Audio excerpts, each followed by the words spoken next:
In your study published in 2014, we read that 1 in 2 women in the EU have been sexually harassed, and Sweden and Denmark are on top of the list, with 80 and 81% of women reporting having been sexually harassed. It goes against the perception that we have of Scandinavian countries that are quite advanced when it comes to gender parity. When you look at gender equality, when you have heightened levels of gender equality, you also have the expectation that women say that certain behaviours are unacceptable. So when you've had a long period over several years or decades of gender equality in certain countries, women are more willing to speak about their experiences, they're more willing to say certain actions are unacceptable, and they're more willing to report these experiences to an interviewer in a survey. In other countries, the experience of sexual harassment is still regarded as a private matter.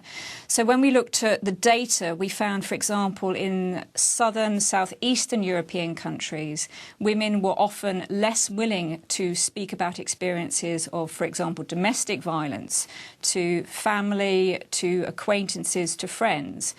Whereas in Scandinavian countries, they were more willing to talk about these experiences. It's something that you don't have to hide. So because of that, women in the survey are more willing to say, yes, this has happened to me and it's not acceptable. According to the survey, again, the more educated and professionally accomplished a woman is, the more likely she is to be sexually harassed. Why is that? As women go up through the workplace, they may be working more in typically male-dominated professions. So, for example, if you're in the business sector, you're in finance, you are going to become a director of a company, you are challenging typical gender roles. You may also be working with more men, so there's more risk of violence.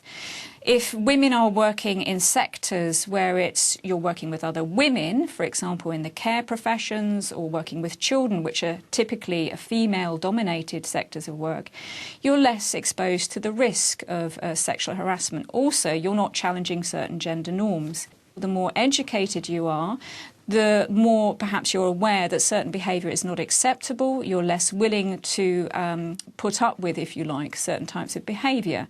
How can we stop or reduce sexual harassment? OK, laws have been in existence for several years now about gender equality, and they do address sexual harassment. But the problem is, if you have a law in place, you need to enforce it and you need to make people aware of it. We also have a new convention from the Council of Europe. It's called the Istanbul Convention, and within that it recognises sexual harassment. And several EU countries have ratified, they've signed up to this convention, which reflects sexual harassment. But you need to educate people about this. Education is, of course, for boys, girls, men and women across the board. Employers, many actors need to be involved to make law that is in place actually act in reality.